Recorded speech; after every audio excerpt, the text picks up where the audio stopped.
Thank you so much for joining us today for the Pastor's Potluck podcast. Here on the Pastor's Potluck, it's similar to a normal potluck where you might get something that you want and there may be something that you just want to pass up altogether. And that's okay. There's something here for everybody.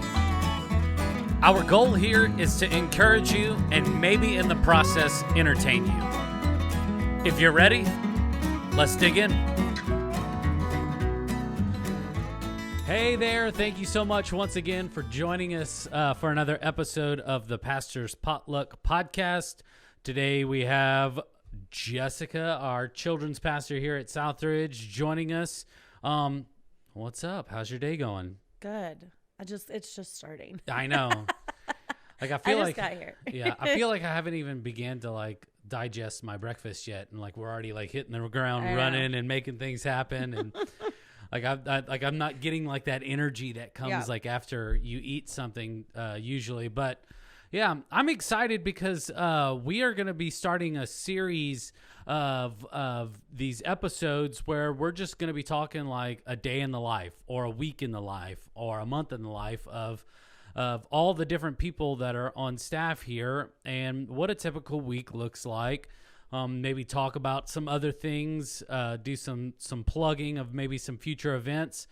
But so obviously you are the children's pastor here at Southridge, and I kind of want to start off with like since you've been here now, when was your technically like the first day that you started?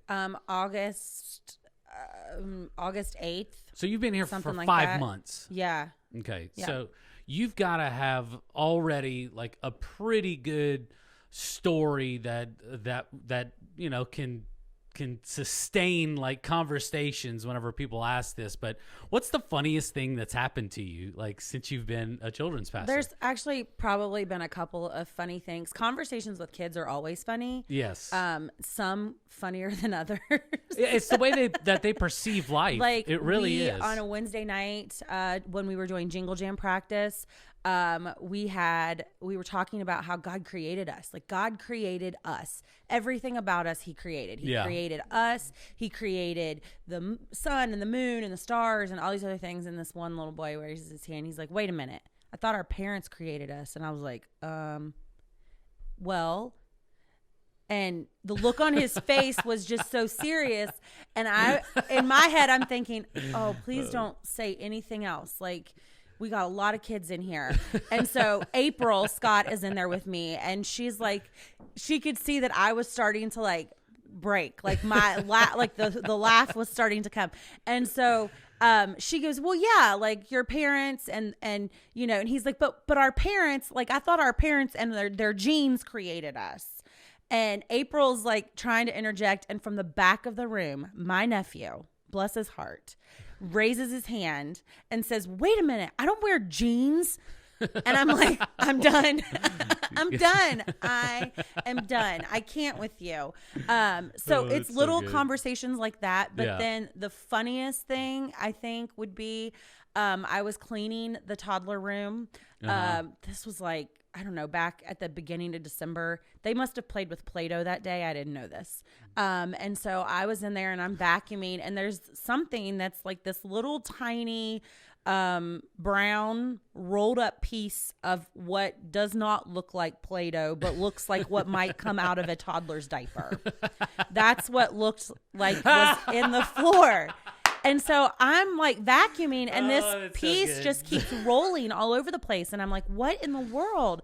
So I bend over and go to pick it up, and I'm like, oh my goodness. I think that I have this that is not Play-Doh in my hand. It is Play-Doh. I see it finally, and I'm like, oh my goodness. But I laughed so hard because I thought things that as a children's pastor, you don't ever think you're going to have to investigate. Is this Play-Doh or is this something that's come out of a diaper? But I did. I had to figure that out. Oh, that's so good. Quite interesting. Dude, those are both like awesome stories. How come you didn't tell anybody on staff about the Play-Doh thing? I posted it on TikTok.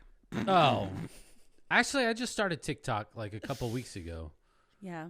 I've done a couple of what I have deemed Children's Pastors Chronicles on TikTok. I always like to call it the tick of the talk, but I've done a couple of those. Both of those stories have been on there, and it's quite comical. What's your handle? At Gecca, GECCAB. I'm pretty sure. Okay. I'm going to look it up and then I'll follow you. And I want to see. If you go there, then on that Children's video. Pastors Chronicles one that I did about the Play-Doh, I actually am holding it in my hand. Yeah. Because I'm like, how do you do, like, what? Well, it's probably happened. Yes. That's why I thought, oh my goodness, someone's dropped stuff out of their diaper on Sunday and nobody knew. Yeah. It was under the table. So I thought, well, goodness, I was in the toddler classroom on Sunday. So, I mean, I know they crawl under that table and play. Oh, yeah, for sure. So who knows? I mean, anything could happen. You never know. But thankfully, it was just Play-Doh. I did still wash my hands. I was really creeped out over it, but we're good. Dude, anytime something happens like that or conversations, you don't have to tell anybody, but just come talk to me and like let me know, because I get so much joy. Like, especially that first conversation, I'd have done the same thing that you did. I'd have broke. I would have paused. It was the seriousness in the look of his face, because he was like, I'm like, God created everything. And he was like, wait a minute. I thought our parents created us, like with their genes and everything. Yeah. And I was like, yeah. And he continued to say a couple other things. And I was like, oh goodness, I think this conversation might be headed in a different place. And so this ain't youth group. April immediately interjected, and then here's Landon in the back. Jeans? I don't wear jeans. Yeah. And he was so serious about it, and I was like, I'm done. I'm done. I can't do this. This is too much.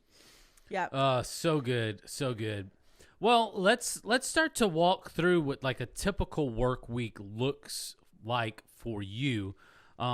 Obviously, do you feel like you've got a good handle on like everything now that you've been in it for 5 months? Are you feeling that like I'm still learning some things? Yes, I do. I do feel like I do. I do feel like I do. Gracious. I do feel like I have a better handle on things. So when I first started in August, I think it was like August 8th or something like that. It might have been the 15th. It was somewhere between the 8th and the 15th. But when I started, I literally started school a week later. Oh, goodness. So there was not any like leeway for me to kind of have like, I'm coming in and I'm learning all of this and I'm doing all of my schooling. So if you are watching or listening to this, I was a crazy person. And back in March of last year, I felt like God was like, hey, you need to get your master's, because if not, it's going to be too late. And so I did. And so I'm actually getting my master's, and I started a new job all at the same time. Yeah. And so there wasn't a lot of leeway. Like, normally you get a new job and you have time to like get, you get time to like learn things and all this, and you don't have 30,000 other things going on. That wasn't the case.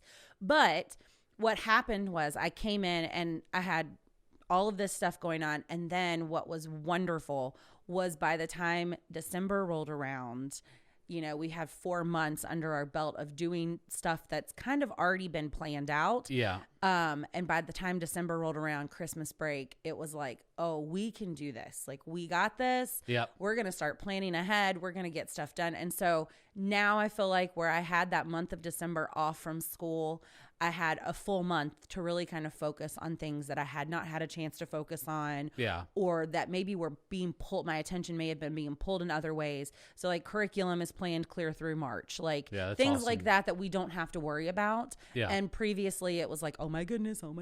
Like, yeah. But I don't have to do that now. So it's been really nice to be able to just kind of get up and go. And that I needed that month off. I needed it at the beginning to kind of get my footing, and it just didn't happen, and that's fine. But I'm glad that I've had it now, because now I feel like I am able, I'm in a better pattern of like, this is what I do on Mondays. This is what I do on Tuesdays. This is what I do on Wednesdays. Yeah. And this is what I do on Sundays. And like, now I'm also seeing like this past week, there were some things that we were doing on Sunday mornings. And I thought, why am I doing this on Sunday? Why am I not just doing this on Wednesday? If it changes, I just write it in. Yep. It's not a big deal. Mm-hmm. So this past week, I didn't have to print things off before, because it's something that like, it's our schedule for who's going to be here. We always normally printed that off on Sundays. That's silly. Print it off on the last day that you're here. And if something changes, you just mark it out and write the new one on there. It's one less thing you have to do.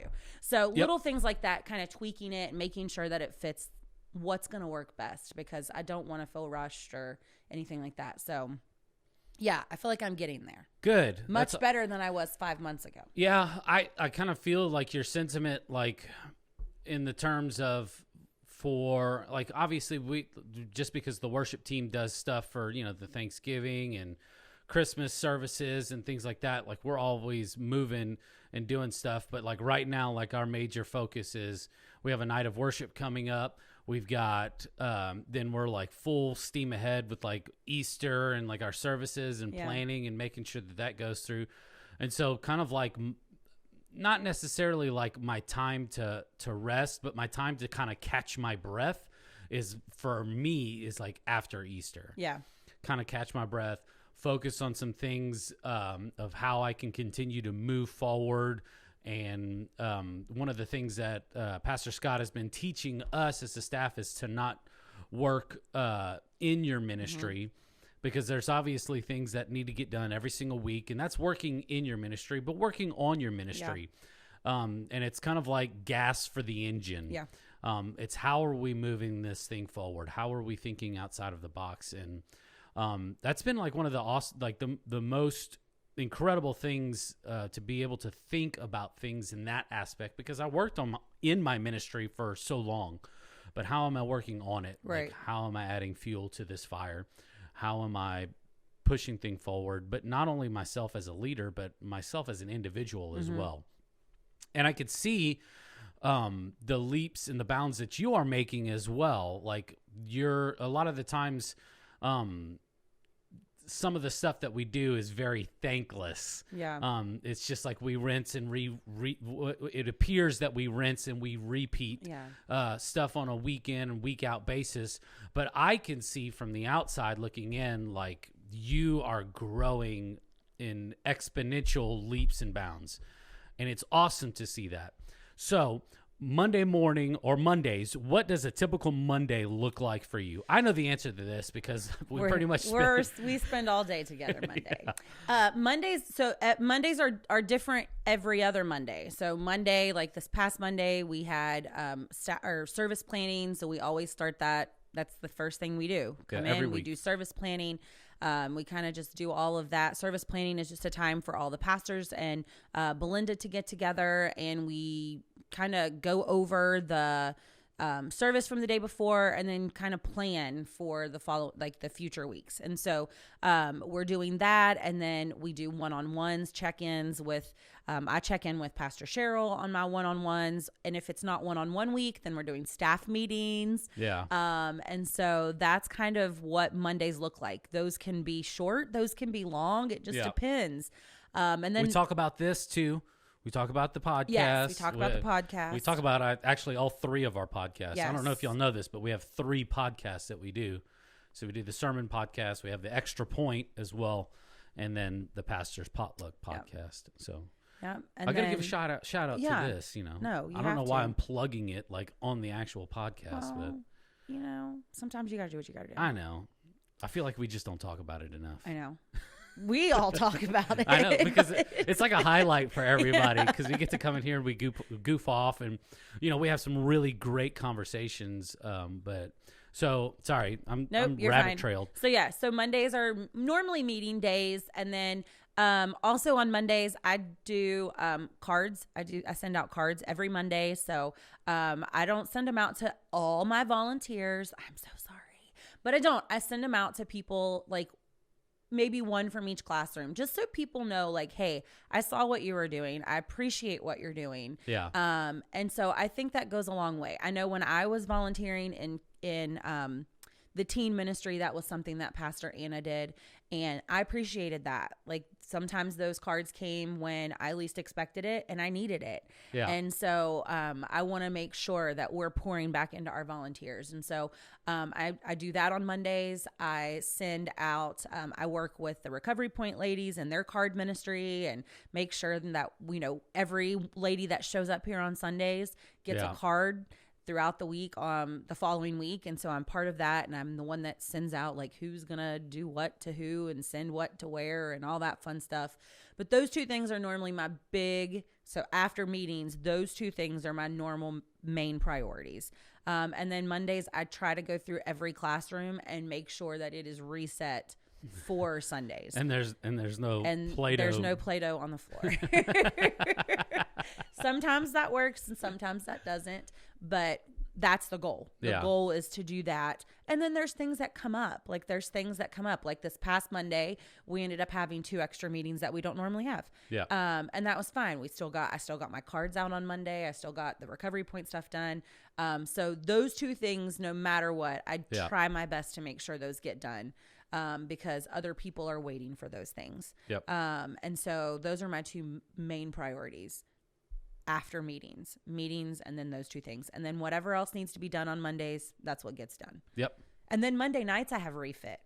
Monday nights, you got refit. Do you stay here all day? Yes, I'm here all day. So refit is now going to be a specialty life group. Specialty group. Yeah. So that is something too that now we're here on Monday nights at 6:00, and there's a group of us ladies that are getting together and we're working out, and we're doing that together on Monday nights. Now explain refit just a little bit if somebody wanted to sign up and they can have like an expectation of what it is. Yes. So is it similar to like Pilates or Zumba? No, similar to Zumba. I would say it's similar to Zumba, but it doesn't have all the Latin dance moves, those kinds of things. It's more of songs that you're going to hear on the radio. Yeah. Things that are already kind of playing. Refit is all about, one of their taglines is it's for everybody and everybody. So it doesn't matter your age. It doesn't matter your size. It doesn't matter any of those things. Yep. You come, you can do it. Yep. I had someone reach out to me and was like, I am uncoordinated. Can I still do this? I'm like, yes, you can still do this. Like, I lead this group and I'm uncoordinated. I can do this and you can do this. But yeah, that's one of the things. That's how I feel. I fell in love with refit. Aaron Coker taught it. I fell in love with refit. And within 4 or 5 months, I was a refit instructor. But it's funny because if you were to see me, you're like, you're a fitness instructor? I'm like, yes, I am. And I love it. And I think that's what is so great. And it's building a community. We have a great community. One of the things we do is heart work. So we talk about at refit, it's not just about working our physical bodies, but it's working our hearts too. Yeah. And so we do a little devotional at the end of every time. We do prayer time. And so it's been really great to see this group of ladies grow. We've had quite a few new ladies start within the last 2 weeks. This is something you can start whenever. But we've had a lot of new ladies starting in the last couple weeks, and then just being able to have that time at the end to really come together, do some devotionals, share some prayer requests, pray with one another, and just have community in a way that maybe some people might not ever have. Yeah. And so it's a lot of fun. That's love awesome. It. That's so awesome. So walk us through the rest of your week, like Tuesday, Wednesday, Thursday, and everybody just keep in mind, like, it's about to get nutty with what you're going to talk about because, like you mentioned, like, you are in school and you've got this full-time job. So talk us through, like, what the rest of what your week looks like. Yes. So Jared and I were actually talking the other day, and he was like, what does your week look like? And I said, well, I cram everything that I need to do into 3 days. Yeah. 3 days and Sunday. So I hate to say, like, I don't work on Sundays, but, I mean, I do work on Sundays, but the push of like prepping and getting everything done is done in 3 days, where the majority of staff have 4 days. Technically 2 days. So technically 2 days. Yeah. If you take out Monday, because Monday is normally a meeting day. Yeah. So it's like a 2.5 day. And you're doing the maintenance of making sure that the ministry is healthy, which is important. Yeah. Sending out the cards, making sure that the areas are clean. But like, we want to make sure that we hit everything that needs to get talked about on Mondays. And a lot of the times, even whenever we don't have those extra meetings, we're meeting with each other one-on-one, and picking each other's brains about ideas or this or that, and how can we approach this situation, yada yada yada. But you're only here Tuesday and Wednesday, like after after Mondays are done. So Tuesdays and Wednesdays are my days to really like get everything done. So like I said, December was a blessing because I didn't have school. And so when I didn't have class, I was able to really prep and kind of go forward for a few months, which I wasn't able to do beforehand. And so being able to have that has been very helpful. But Tuesdays and Wednesdays, they kind of can be interchangeable as to what can be done in those days. But a lot of times it's recording our Sunday morning services for kids. We do have an online option so that kids can watch that. So we record that for our elementary kids, and we don't record it for our preschool kids, but we have to put it all together. So we are using some curriculum that we've used in the past that's a little older, but it doesn't have an online experience.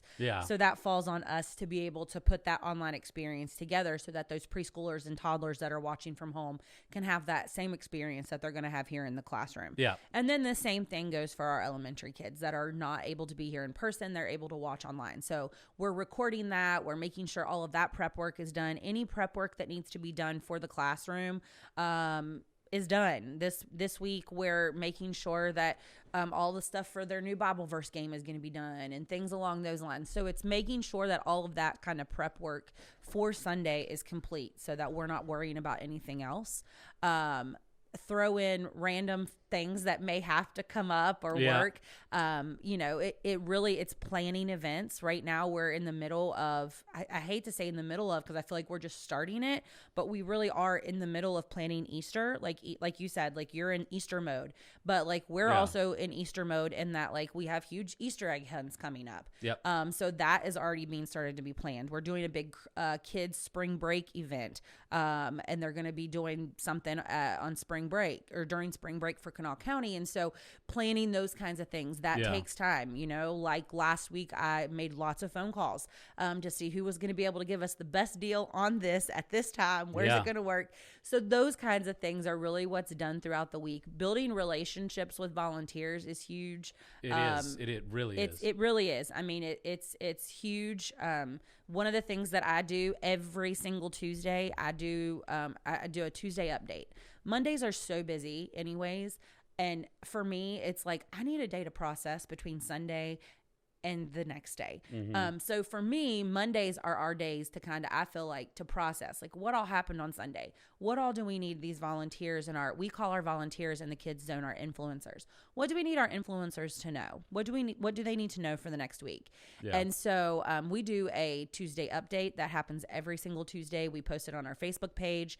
And then within the last month, I've started sending out a weekly update on an email as well, because not everybody has social media or checks it. So that happens on Tuesdays. No matter what, that is always happening on Tuesdays. Even if it's late at night and I have forgotten, I will get on there and be like, listen, I'm so sorry, I almost forgot, but this has to be done. And so one of the things we've kind of changed in the way that we're doing those Tuesday updates is we do a this week, so something they need to know for this Sunday, a takeaway, which is just a quick like training bit or something that they can help them as they're influencing and volunteering each week, and then a prayer. And so what is it that we as a ministry can work on? What is it that we as a ministry need to pray for? Who in our ministry do we need to pray for?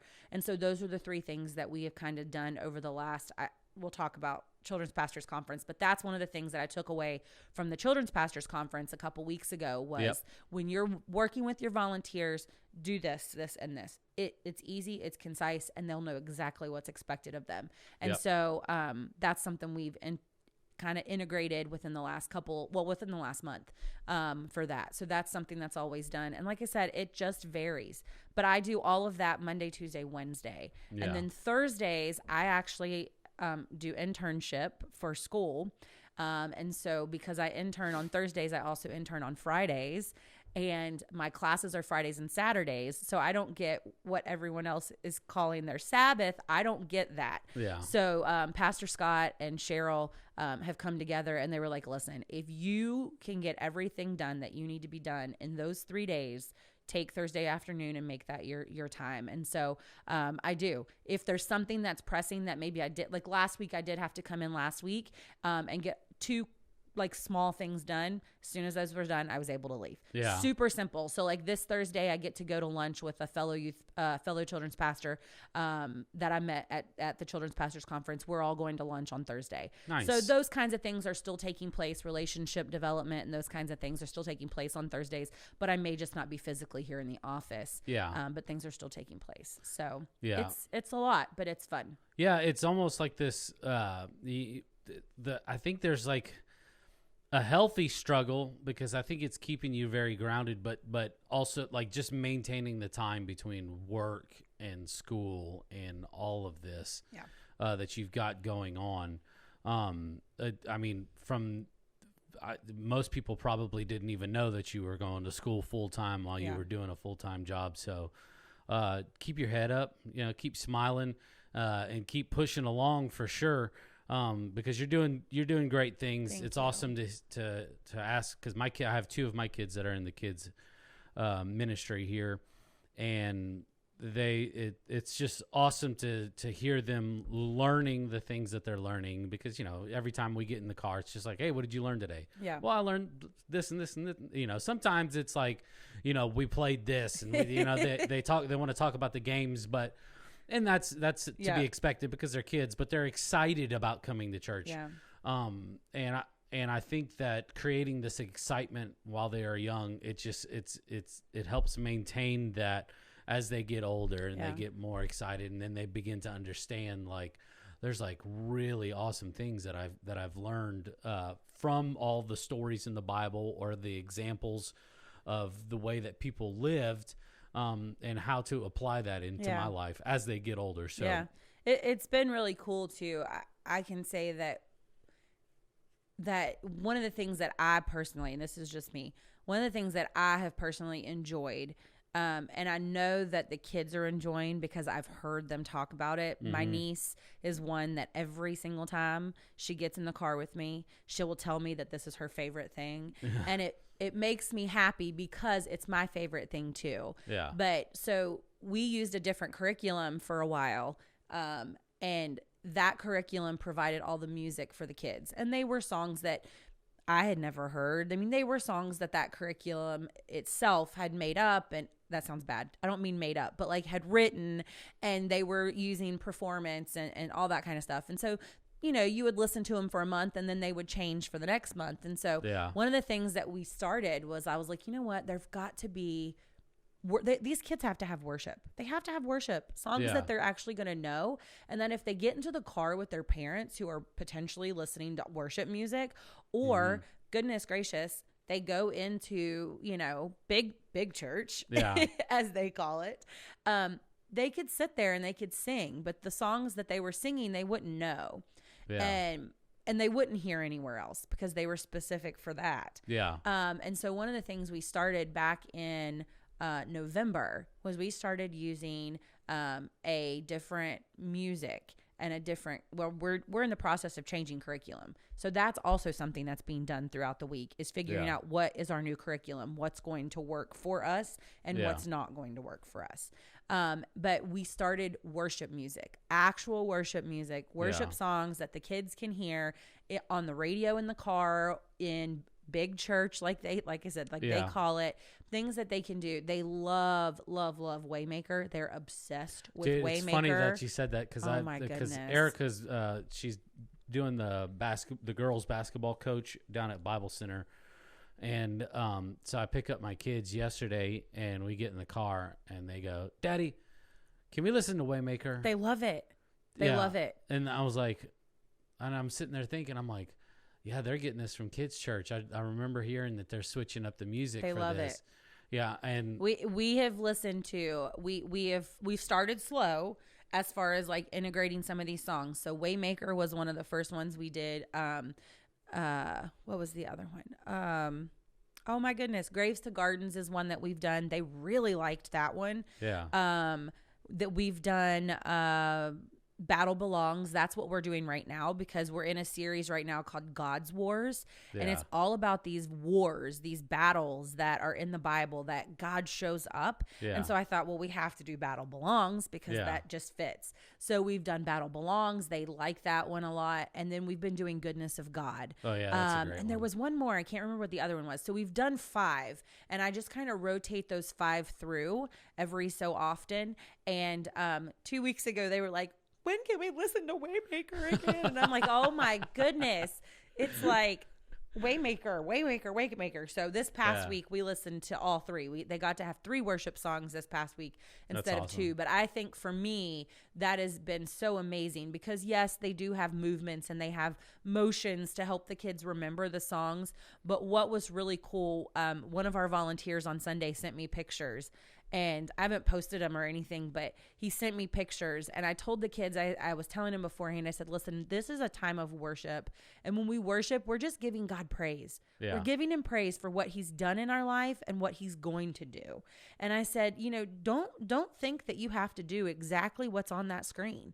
If that screen is doing movements and motions that you don't want to do, don't do them. Yeah. Do whatever it is that you feel like you need to do during worship. And so we're singing and they're doing, a lot of them are doing the motions. And I wish you all could just be a fly on the wall just to hear them singing. I told Randall, I was like, I'm going to cry. Like listening to them sing like the goodness of God, and their little voices are just so powerful behind it. And they're so excited. Well, I turned around and there's this group of boys standing in the back corner. And boys, you never really know what you're going to get with them in there. And there's this group of boys standing in the back, and they're not doing the motions on the screen. They have both hands raised in the air, and they're just singing. Their eyes are closed, and they are just singing with their hands up. That's and he awesome. took a picture and sent it. And I was like, this is amazing. And so it's those kinds of things like that. It's learning what's going to work well. And I think that that's something for me that has become one of my favorite parts of kids ministry, is getting to do worship with them in a way that when they get older, they know that it's okay to raise your hands. It's okay to, give God praise for what he's done and who he is and how good he is. And we've talked, like, guess what? Life isn't always rainbows and butterflies. It's not. It's going to be hard. And my job is to give you the tools that you need, that God has equipped us with, to go forward when life isn't rainbows and butterflies. Yeah. And so it's been really awesome to be able to kind of see that progression and, hear them get excited. Like I said, my niece, Olivia, every single time we're in the car. Yeah. Aunt Jessa, I really, really love to listen. That's exactly how she talks, y'all. With the mannerisms really, and everything. Really love putting her hands out for those listening to those songs. On Sunday, she was like, could we listen to like Graves to Gardens? And I was like, sure, I'm cool with that. It takes Encanto off of my playlist. Yes, goodness gracious. I mean, I'm cool with Encanto too, no. but we were able to take a break from Encanto and listen to some Graves to Gardens. Yeah, I don't want to talk about Bruno anymore. I want to talk about Jesus for a little bit. You should make that a shirt. I don't want to talk about Bruno. Let's talk about Jesus. That's so good. Yeah. You know what song you should introduce to them is Won't Stop Now. They'll probably go nuts. They probably would. Like during the bridge. We're getting ready to pick up new songs, not next week, but the week after. So I've got to see what all they have. I got introduced to a new... Is this like the first thing that you do in the service? Yes. Dang. Yes. Well, so Scott has talked about maybe seeing if we could switch it up. Because I guess back in the day, I say back in the day, I don't know how far back in the day, but back in the day, they used to have an actual like whoever was leading worship in big church would come back and lead worship for the kids. Yeah. And so Scott's like, maybe we could try to do that if we switched it up and looked like what that would look like. And so I'm always cool with it, but I think my throat would be trashed by second service.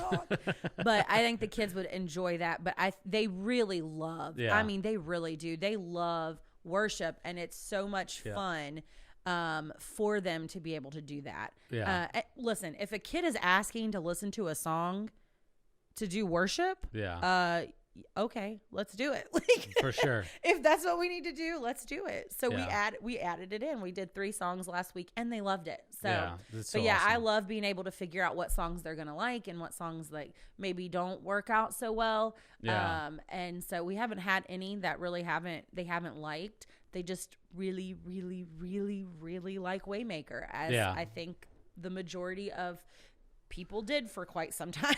Yeah, I know people get kind of leery about like recording like their kids and stuff like that, but I just want to watch it. I want to see it, and you know, like you said, like we're teaching kids the way to worship, and that's just not focusing on, because nothing else matters in this moment except for me talking to Jesus and letting him know how much he means to me. And that's what worship is all about. It's like we're about to introduce this one song, and I love the first line of it. It just says, everything else can wait. Like, I've come to worship you. And so yeah, it's just awesome that we can teach our kids that too, because let's face it, like some Sundays it's hard for even us as adults to do it, because we have so many things going on in our lives with bills and, you know, family, and somebody could be sick or whatever. Just everything else can just be going just down in a downward spiral motion, and it's hard to disconnect from those things that are going on. But we just have to take the moment to just say, hey, everything else can wait. Yep. Like, Jesus, like, this is what I'm here and this is what I'm doing. So I love that you're teaching that to the kids. It's just fantastic. It's one of my favorite things on Sunday mornings. And there's Sundays that I don't get to go into big church. Yeah. And so it's awesome that even though I don't get to maybe worship in there, I'm still getting that back there, because you're still having your moment. Listen, I'm telling you, I wish you all could have been a fly on the wall on Sunday hearing them sing those songs. I mean, I'm not lying. Like, I had tears in my eyes. And then when he sent me those pictures after church, I was like, I'm done. Yeah. I'm done. Oh my goodness. Look at those boys. Like, no, Olivia, we cannot listen to Waymaker because it's just going to open up the floodgates. It's going to make me cry. I just can't do it. And I got to drive. It's been awesome to be able to just see them just worship. I don't know. It's one of my favorite things. So it's just awesome seeing just individuals, regardless of their age, just grow in their faith. Yeah. I mean, because this is what it's all about. I mean, we never stop growing is one of our core values here. And it's not just for adults, it's for our youth, and it's for our kids as well. And so just seeing the kids, like, they are taking this approach of, I'm growing in my faith. Yeah. Whether they are intentionally thinking that or not, they are. Yeah. Because they're pursuing God, they're worshiping God, they're singing their little hearts out. So that is so awesome. I love hearing that you've done that. Because, I mean, like you said, like, let's be honest, like, kids are not going to remember the song of, like, Jesus makes me want to jump. Right. And then they just say jump like 100 times. Right. And it's just like being active for the sake of being active. No, we can still have fun, and we can still jump during these songs, you know, like Battle Belongs, you know, because that's a very jumpy song. But it's taking this new approach. Like, this is something, like, there's something so much more that we could be doing. I love that. I love hearing that. It's my favorite. Yeah. So you mentioned a little while ago about this children's conference that you went to. When did you go to this children's conference? We left the first week of January. Okay. It was in Orlando, and it's called the Children's Pastors Conference. Okay. It was with INCM, which is a children's ministry, like an international children's ministry program. And they host this huge conference every year. I think it's been in other places, but for the last few years, it's been in Orlando. Yeah. And so we got to escape the cold. Now, which was nice. Oh yeah, y'all missed. Yeah, you missed a good day that it dumped a whole bunch of snow. Whew. But is this something that's specific to the Church of God, or is it like all denominations coming together? All denominations coming together. Yeah. I mean, that's great. There were over 2,000 people there, which was amazing. It was awesome. We were on Disney property. And so we were at the Coronado Springs, which was, I mean, they were amazing. I can say with 100%, like just the fact that you have 2,000 children's pastors, over 2,000 children's pastors coming to your place. I mean, they were wonderful. Yeah. They were absolutely wonderful. And so, you know, safety protocols, everything put in place, those types of things. So, you know, nothing on my part, I didn't stress or worry about COVID or anything like that, because we wore masks pretty much the entire time and, you know, things along those lines. But it was absolutely amazing. I am so thankful that I got the chance to do that. Our fire alarm's going off. We'll just hold still for a second. We'll be right back. Well, that's a first. Yeah, it is.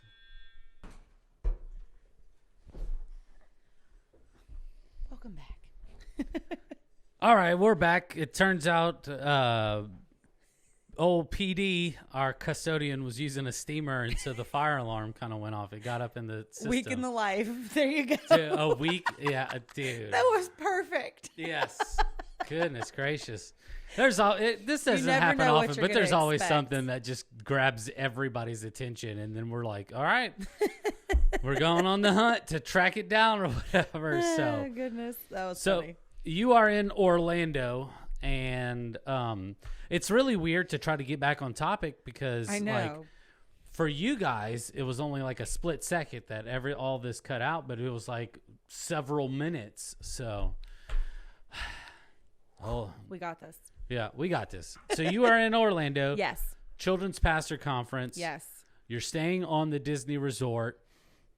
Let me even look at my notes to see what I've got here. Were you able to take any of your volunteers with you? I was. So I was able to take one person from my preschool toddler class and then one from my elementary class. So Sherry Hedrick and Terry Kinder were able to go with us.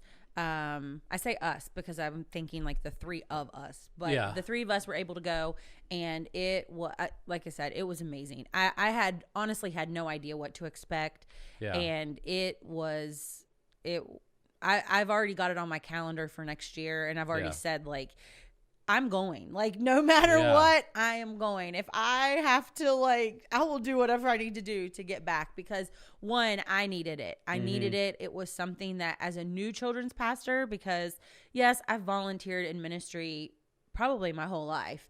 But I've not been in this minister role, like this pastoral role. I've not actually been in a paid pastoral role. I have done youth pastor and all these other things, but in this paid position, this is the first time for me. And so it was something that, like, for me, I needed it. I needed that community. I needed that encouragement. I needed the, like, from the moment we checked in on Monday night till the time we left on Thursday, I don't think there was a day that I did not cry. Like, I met with the group of the from INCM last Thursday online, and that was kind of the consensus for most people. Like, there was this electricity of, you know, we've been in this pandemic for 2 years and we've not been able to do a lot of these things that we've wanted to do. And yet here we are, we're at this check-in, and you can just feel this excitement and this energy of all of these crazy children's pastors coming together to, like, learn and to be taught and to, like, just grow. And I mean, from the first moment that on Tuesday morning that the worship started, the tears started. I mean, I couldn't stop crying on Monday, and it was just like, whoo, okay, all right, God, like, we got, this is amazing. Like, and it was like that the entire week from, I mean, I felt like we just hit the ground running, and it was refreshing. It was exciting. But it didn't stop there. And I think that's what's been really cool, is because I have been able to make connections and grow relationships that I need in order to be the best children's pastor that I can be. You know, Sunday Scott talked about, don't be good enough, don't settle. And so I think for me, INCM's Children's Pastors Conference was kind of that for me. Like, hey, don't settle here. Like, yes, you have a good kids ministry, but you don't want to be good. You want to be what God wants you to be, and that's the best. And so we had a wonderful time. The three of us did. Yeah. What a lot of people don't realize is that there's so much that pastors give out spiritually, and we've got to take the time and the moments to be filled ourselves, because we are pouring into people constantly. I mean, it is literally a 24/7 job, 24 hours a day, 7 days a week. You are always, always, always available. And that's what we sign up for. But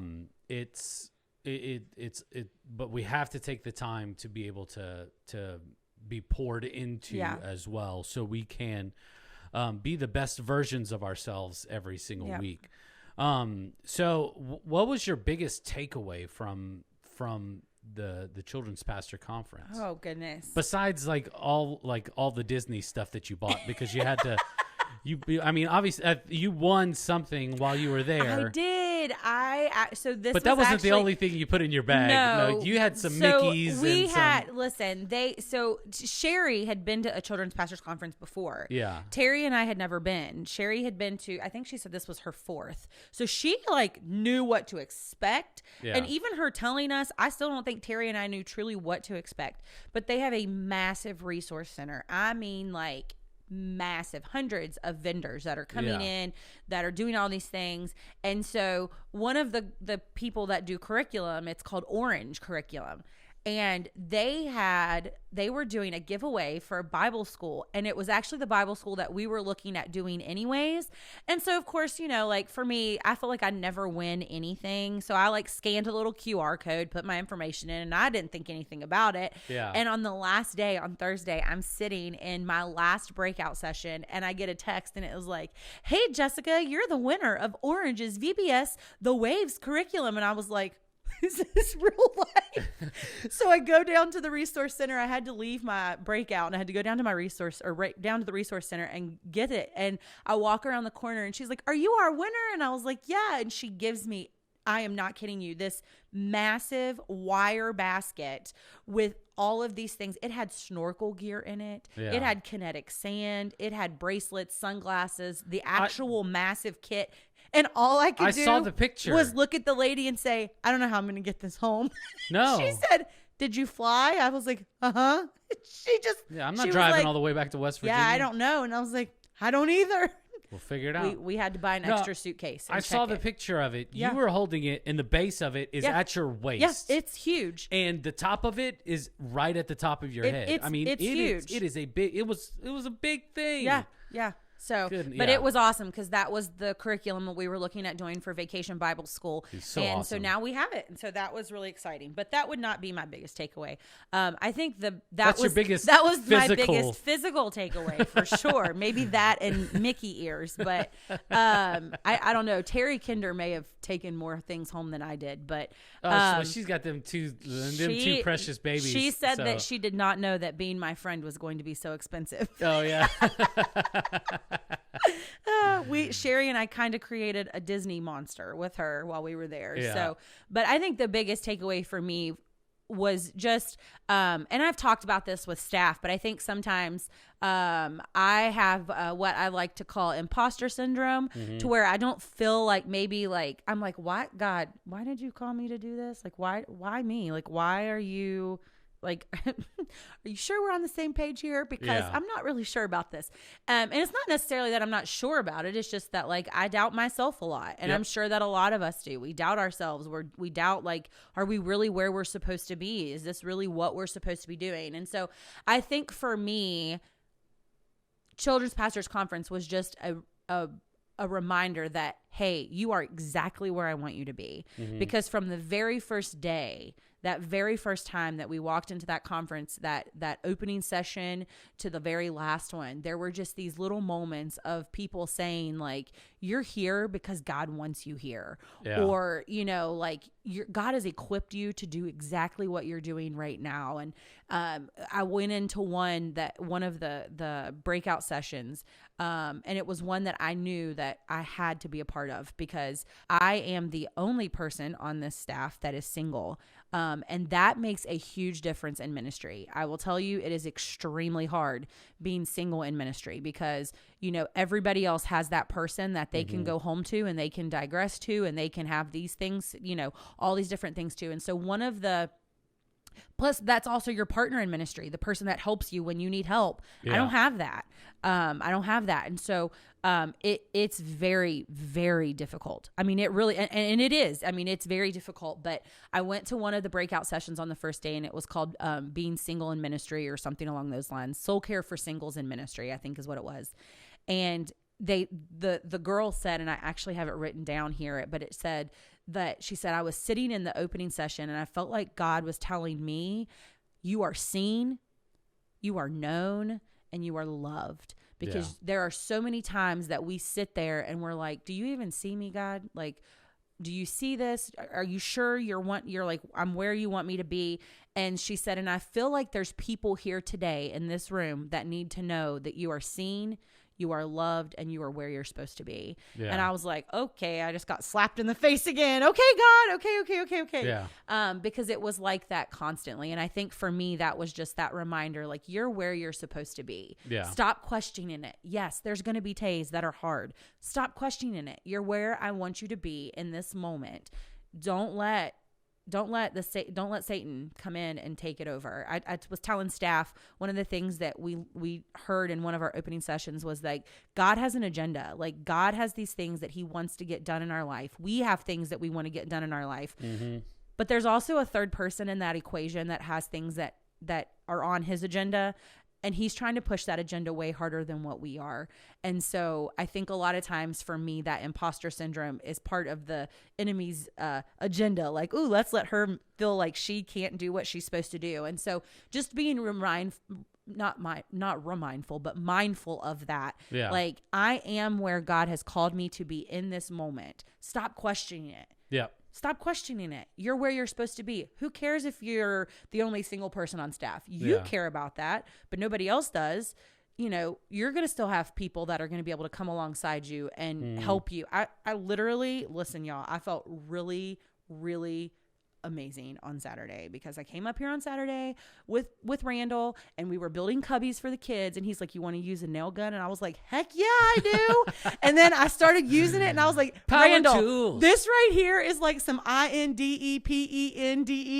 stuff. Like, he started laughing. He's like, you got this. And I was like, yes, I do got this. Yeah. But it's leave really quick so I can build some cubbies. Yeah. Just hang outside in the hallway, though, in case I have a question. Knowing that, like, I don't have to do those things by myself. I am very independent. Yeah. I am very independent. But I don't have to do those things by myself. Yeah. Just because I don't have that ministry partner with me at this time. Yeah. There are other people who can come alongside. And so I think for me, that's what the biggest takeaway was. Yeah. And then, of course, little things, like I said, like the little thing about how to communicate with your volunteers. What's the week's going to look like? What's it going to be? What is a takeaway? What is a prayer? Those kinds of things as well. So there was tons of like those little things that are just going to stick and continue to like be part of, I think, our ministry going forward. Yeah. But then I think another thing, just to kind of piggyback, is the relationships that were built there.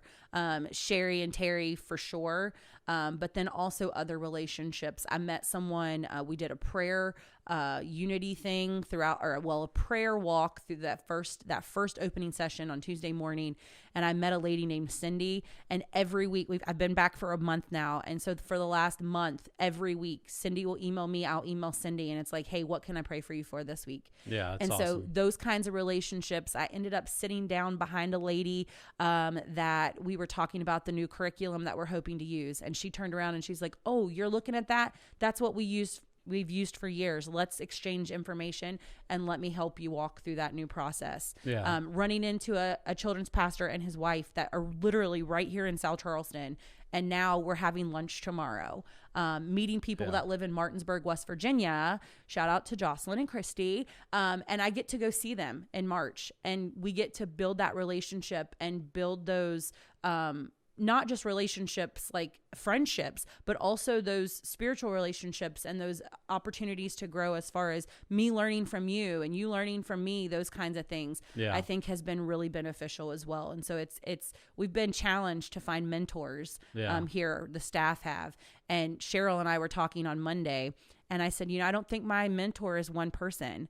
I think my mentor is a bunch of different people, all of which tie back to what I got to experience at the beginning of January. Yeah. So that's so awesome. The Lord does things, and he knows like at the right moment exactly what we need. And like, he's always got our best interest. And I'm so glad that you were able to have like those experiences while you were there, that you were able to win something, to finally win something. I know. In your lifetime. I'm telling you, when I got that text, I thought, this is a joke. It was not a joke. Yeah. My luggage would tell you that it was not a joke. Yeah. And then, but also to make like those connections as well, that you were able to do so. And I think that's just, like God, like he sees you and he knows what you need. Yeah. He cares for you. And like, he set it all up, and it was just fantastic. I'm glad that y'all had a good time too, building relationships with the volunteers that serve in the kids ministry, so often, kind of like your key leaders almost. Yeah. And being able to invest into those friendships as well, which is just, you can't take that away. Mm-mm. So, well, I've enjoyed getting to know a little bit more, and these topics are not just because I'm nosy. Like, this is just this is to share like with everybody like what we do.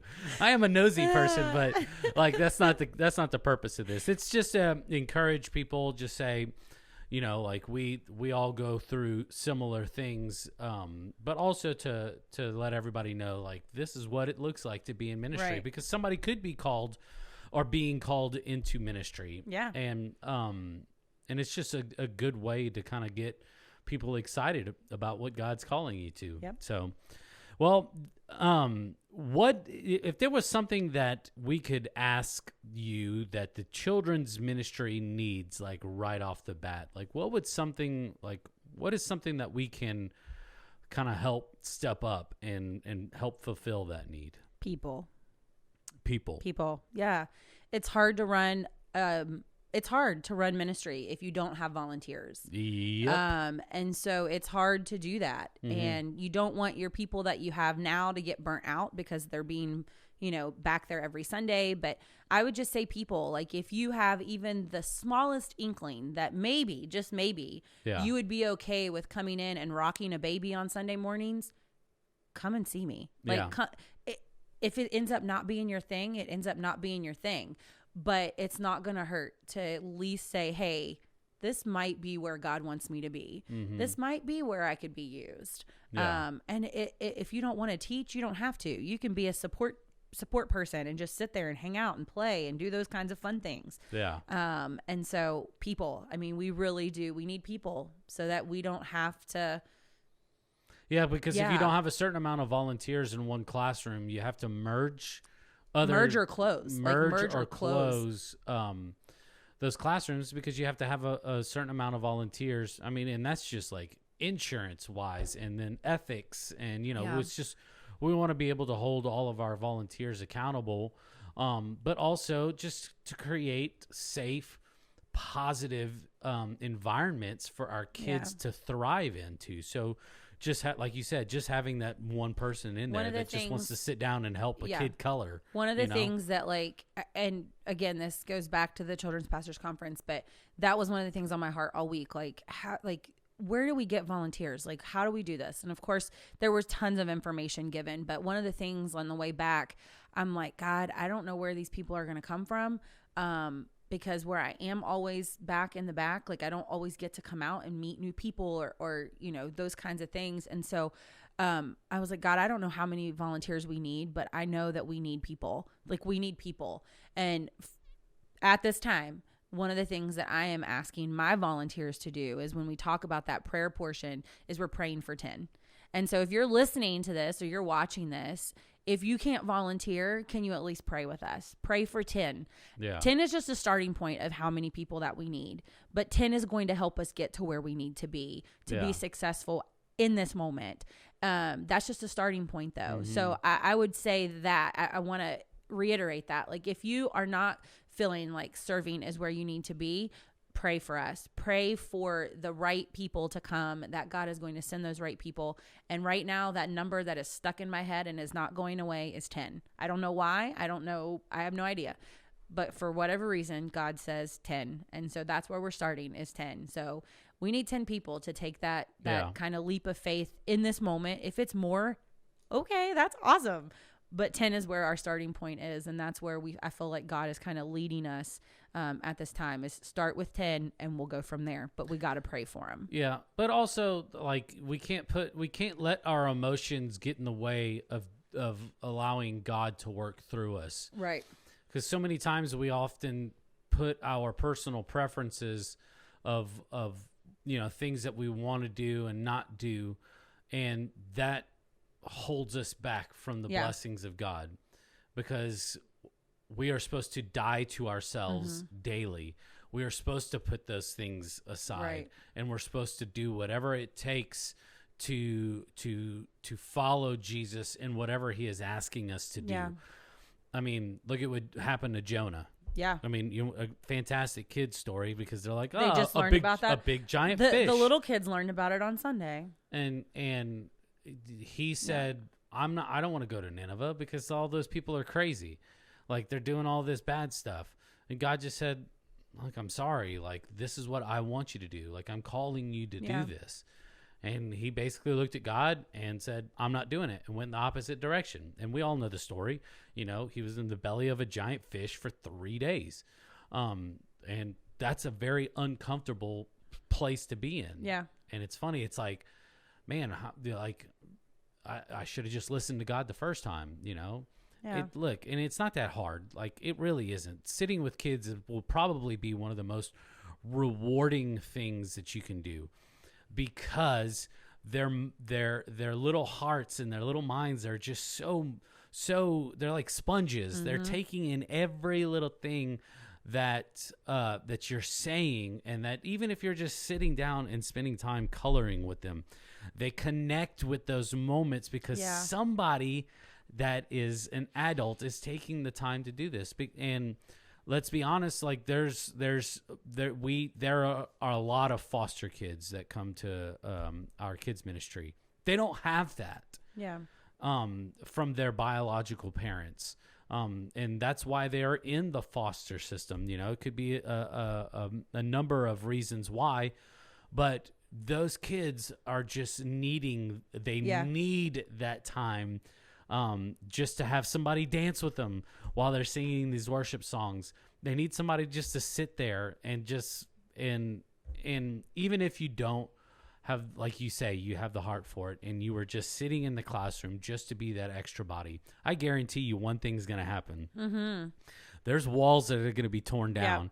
And then eventually you are going to allow yourself to be open to, like, these little kids, because you're going to sit there and go, man, I'm so angry and I'm so frustrated because I'm sitting here in the kids class. And then you're going to start thinking like an adult, and you go, why am I angry and sitting here? Yeah. Like in the kids class. It's fun. It is absolutely fun. It's fun. It is fun. I was able to talk a friend of mine into working in the nursery. Yeah. And that sounds bad. I was able to talk her into it. But, like, I've asked her to volunteer in kids ministry, and she was like, I'll volunteer in this particular part, but I don't really want to do the others. And I was like, okay, that's fine. But then I had an opening in the nursery, and I was like, listen, I really, and she was like, yes, put me in the nursery. Today is your day. I said, okay, great. So, like, she's going to be in the nursery starting in February. Yeah. But it's those little things. Like, and I think what's really cool is, like, we had someone that has been in the nursery for quite some time decide that, like, she feels like God is calling her to teach in a different classroom back with the kids.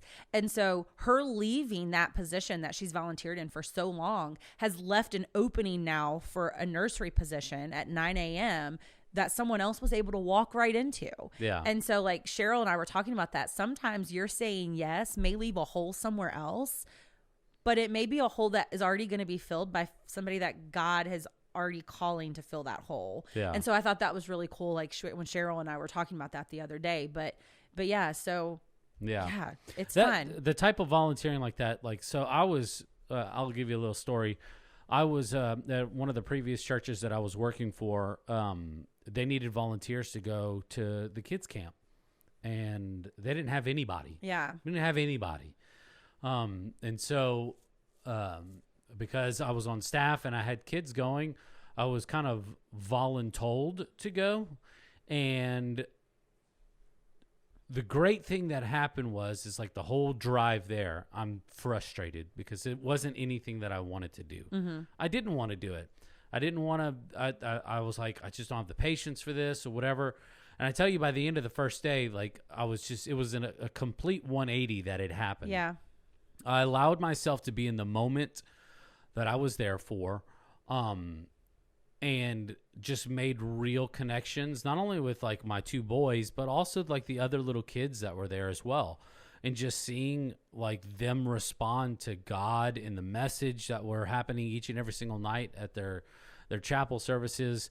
And it was awesome. Yeah. I will forever, ever, just always be able to think back on that and just think about like, man, by the end of the week, I was just having the time of my life. Yeah. I didn't have to think about anything else except for making sure that these kids were having the time of their lives and that they were on time to be for their, yes. to eat and make sure that they were all showering, of course, because we didn't want to drop off like stinky kids by the end of the week.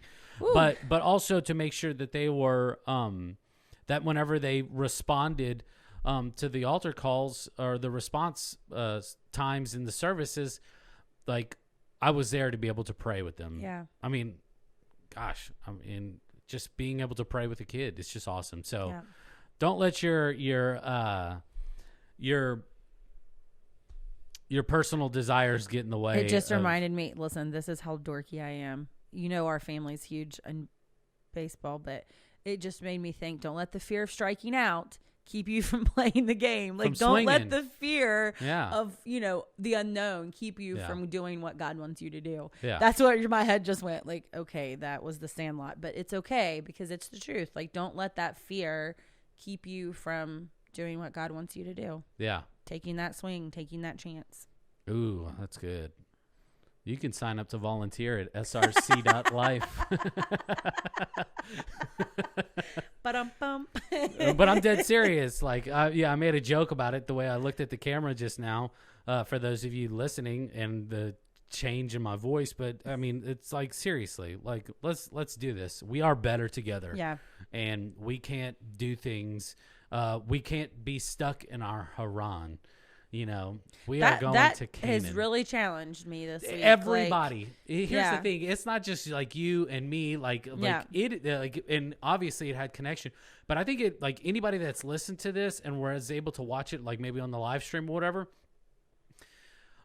like it's everybody that I've talked to, they're just like, man, I'm not stuck in it. I'm not settling. I don't want to be a Tira because nobody knew about him. Yeah. And like he settled for being stuck in Haran. No, we're moving towards the promises that God has for each and every single one of us, not only individually, but as a church. It's crazy, like, where this conversation's going. Like, I've had this conversation with literally somebody new every single day this week. Yeah. Yep. And it's not even people like they go to church here. I'm just not stuck. I don't want to be stuck. Yeah. I want to move forward.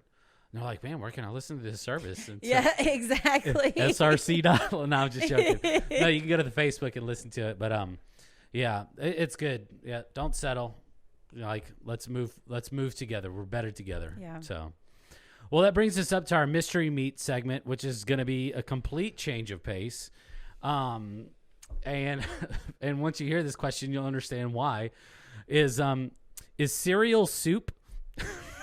Wait, is cereal soup? No, cereal is cereal. Okay, well, explain this to me. Why? Why is it not soup? Because it goes in milk. Okay. Soup doesn't go in milk. Well, milk. People use milk in soup. Not once it's hot.